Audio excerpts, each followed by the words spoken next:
Now, we have concluded a meeting of the 15th Intergovernmental Budget and Economic Council meeting. This morning, we had an earlier meeting to agree on the division of revenue. The Treasury, together with the Commission on Revenue Allocation, did recommend that the shareable revenue due to the counties be at last financial year's level of 370 billion. After discussion and considering many factors, including the COVID situation in the country, including our debt levels as a nation, including the fact that the other alternative measures of raising revenue are not tenable, the Council, with the concurrence of the Council of Governors, to whom I am very grateful for this concession and agreement, we have approved last year's level of 370 billion be the amount that will be due to counties. And it is on the understanding that, unlike last year, Treasury will make every effort to ensure that the 370 billion shillings is paid to the counties in full. So far, the Treasury has shown indications that they are on course.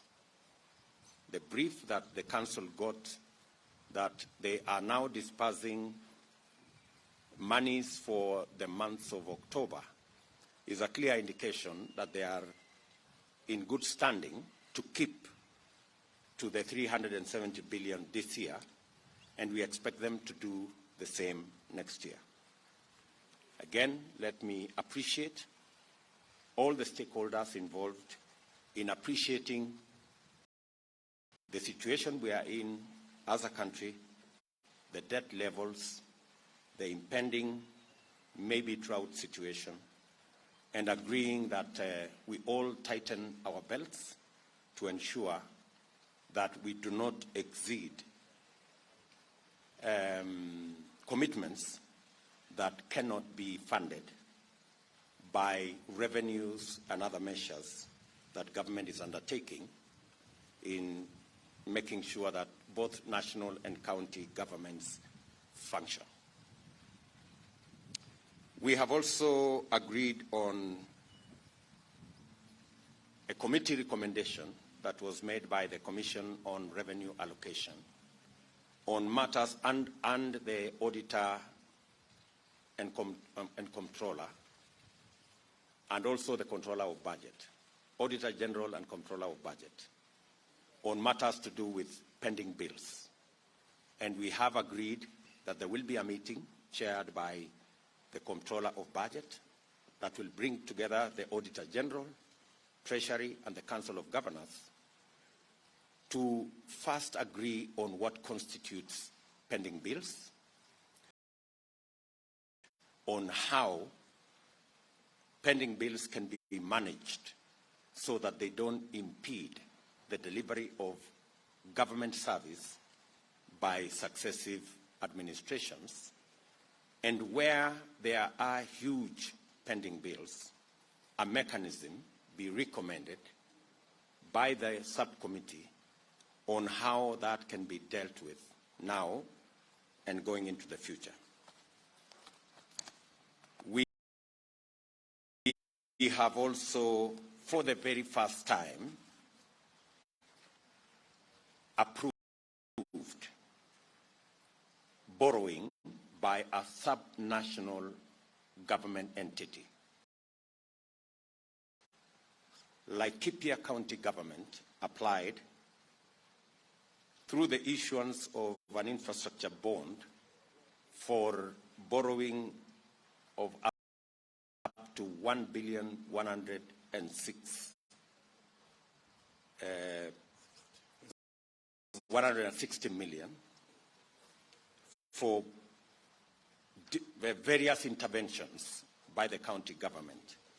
We have been working on a borrowing framework by the counties the last 3 years, and today, Laikipia County becomes the first county to meet the rigorous criteria that have been set out for counties to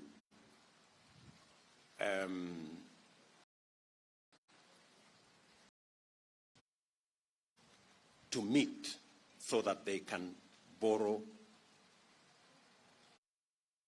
using the county government and the county assembly as a guarantee. This borrowing will, of course, naturally be subsequently guaranteed by the national government. But again, as a trailblazer, we all have congratulated Laikipia County for being the trailblazer and making it possible now and into the future for subnational governments and county governments to be able to borrow. Again, our very big congratulations to the governor and to the county government of Laikipia. There are 2 bills that are pending in Parliament, which we have undertaken through my office, that I will consult with the Speaker and the leaders of majority in both houses, the own source of revenue bill and the conditional grant bill that are both in Parliament, so that this can be fast-tracked for purposes of making it possible for us to have a legal framework to facilitate the efficient use of conditional grants and a proper framework that will give county governments a mechanism and a legal framework for them to carry out on source of revenue collections.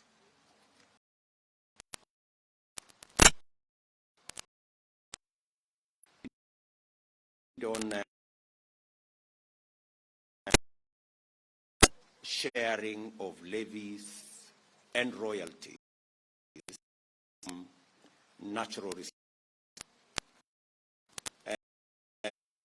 and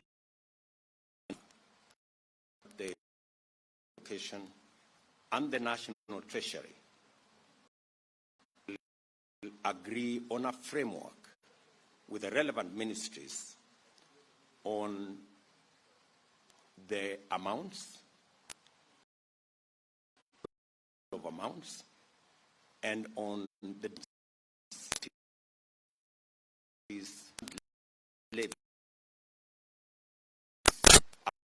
out of natural resources. This agreement shall then facilitate Treasury to be able to release royalties, agree county guide framework and possibly a legislative framework on how royalties and fees to communities will be and the processes of who and what constitutes communities. We have agreed that the privatization of government-owned sugar mills that have been in the works for the last almost 10 years, that has been bedeviled by legal challenges. And at the moment, that whole process has stalled. We have agreed that because we are believers in the rule of law, that there cannot be any process that proceeds up and until the various court cases are determined. We have also asked the judiciary, who are represented in this council, to assist in ensuring that the legal challenges that are facing this privatization exercise are fast-tracked by the judiciary in the interest of the counties, the farmers, and all the other stakeholders that are currently in limbo as this process of privatization is not concluded.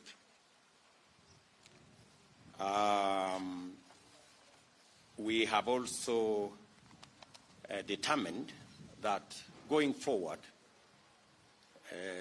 the vocational training centers that are under the county governments, which have been beneficiaries of grants, conditional grants by the national government, going forward, all the conditional grants for vocational training centers shall cease to be conditional grants, but they shall form part of the shareable revenue and will be available to counties directly as budget items that then they can appropriate in making sure that the youth polytechnics and the vocational centers are working. We did also, a presentation was made by the Treasury on both the medium-term debt strategy and the budget policy statement for this year. Both of them were adopted, realizing that there wasn't much room for adjustments in the light of the economic situation we are all in, not just as Kenya, but as the globe, with the advent of the COVID-19 pandemic and all the attendant issues that currently our country faces, including the debt levels and also the drought situation. This is just a preview of the items that we discussed in IBEC, and we thought it is necessary for us to bring it to the attention of the country, the agreements and the considerations that have been made. And I want to thank all the stakeholders for their participation and for their contribution in allowing us to come to a consensus on most of the issues that we agreed with. Maybe I will take this time to ask on behalf of the Council, my good brother Dp.Ruto, to say some comments. Well, I thank you very much indeed, Your Excellency. Frankly, there isn't really much to add. As you have informed the nation, these are the matters we discussed and agreed. I think the only thing I can do is to congratulate you on your leadership of the Council in ensuring that we move forward together. I know, Your Excellency, some members of the Fourth Estate perhaps may be disappointed because some people feared that perhaps the meeting will be stormy and so on. And I want to thank you, Your Excellency, for proving to all of us and to the country that we may have differences of opinion about a variety of issues.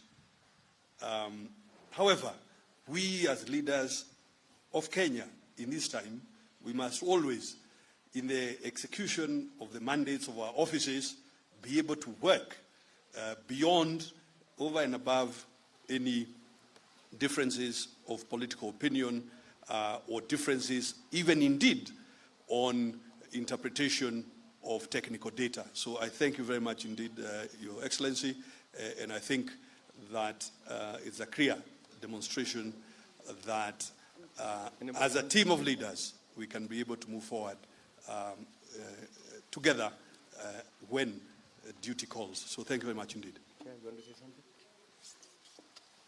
You can say something. Indeed. Thank you very much, Your Excellency. And mine is just to confirm that what we did today was in the interest of the greater good of the country.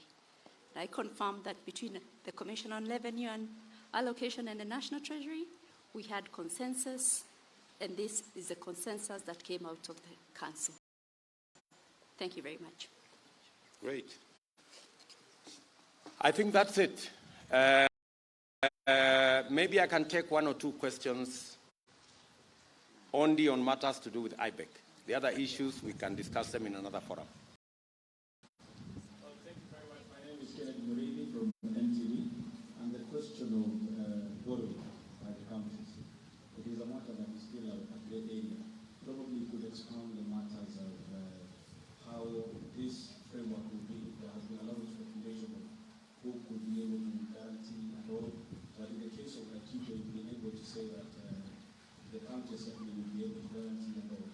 Probably on that matter, and also you can confirm on the 30th you will attend the Jubilee NDC. Matters Jubilee were not part of the discussion, so that we can discuss another time. On the issue of borrowing, again, as I have said, we have been in discussion. We have worked on the regulations. The PFM Act has been, the regulations under the PFM Act have been amended accordingly, and therefore there is now a legal framework for subnational governments to borrow. It's a big topic, it's a big subject, and I think the opportunity presented by Laikipia County as the first ever county to borrow under this framework will be the platform upon which we can assess going into the future how subnational governments can indeed borrow and how efficient or effective. And I did challenge the governor of Laikipia that we are going to work with him to assist him so that this borrowing becomes a success and sets the stage for more county governments to do what they plan to do using not just resources that we have given, we have shared with them from the shareable revenue or indeed from own sources of revenue, but also from borrowing. This is, I think, a welcome development. It is another window that we can use to accelerate infrastructure and matters that can stimulate productivity in counties. The law, for your information, is very specific on what is allowable for borrowing. You cannot borrow to pay recurrent expenditure. You cannot borrow to pay items that are not critical. The borrowing can only be on areas of productivity, where the productivity of the county is going to be enhanced and made better. So, again, I think we should all give Laikipia County our congratulations for making it this far, but also tell them that the whole country is waiting and they have no choice but to succeed. Indeed. That again becomes a very huge responsibility on the part of Laikipia County. Indeed. One more, yes? Thank you. I'm Emma from Ebro Television. The DP, about 3 weeks ago when CRA was actually giving out these statistics, the chairperson said that the 2022 general election might actually hamper the revenue collection in the country. Maybe as the second man in command, what would be the best way to increase or maintain the revenue collection in the country during and after the general election?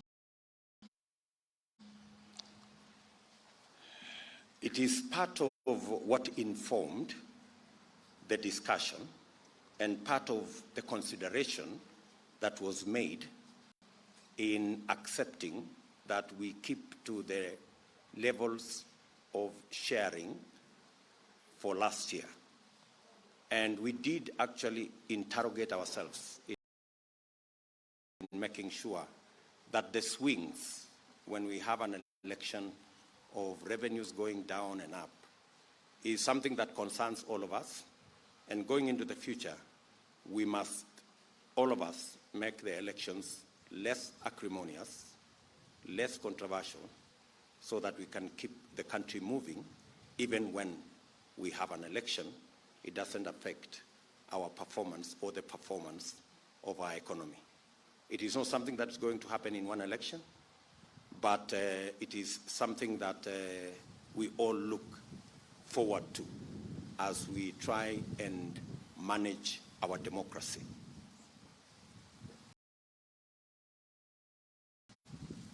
Thank you very much, good people. You are the best, yes? Nani, wewe ulikuwa umeuliza maswali?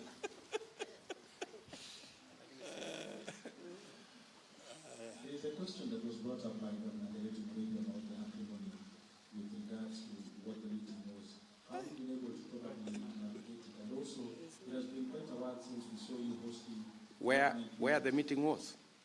He saying that there were fears from some of his colleagues about acrimony. No, he said from the media. But if the media have no such worries, then we drop that issue. Thank you very much. We've seen you back at work at some time, because most of the footage that we've been very seeing from you is with regards to campaigns. Probably, how is it going to be back?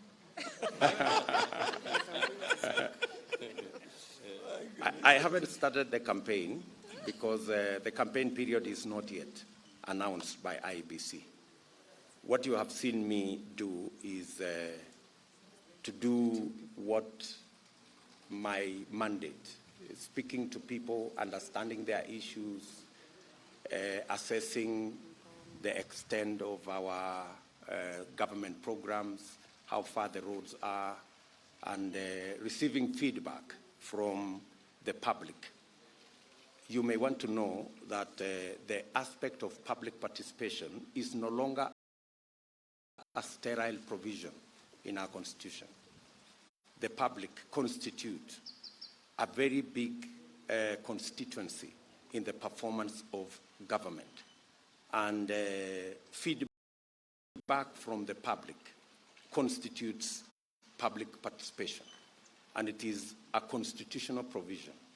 So when you see me in various parts of the country, it is because I am the Deputy President. And we have government projects all over the country. And I would, as an officer of government, want to benefit from feedback by the public. When the campaigns kick in, we will go to the campaigns. For now, until the IEBC announces matters campaigns, for now we are doing government work. Maybe you haven't seen me in a tie, and I think that's the problem. You know, government work can be done even without a tie. You know, you must not dress formally the way I think the only problem you have is that I have been working without being formally dressed. So, and there is no provision anywhere in law that you must be in a tie to carry out government responsibilities. So thank you very much. Have a good afternoon, gentlemen.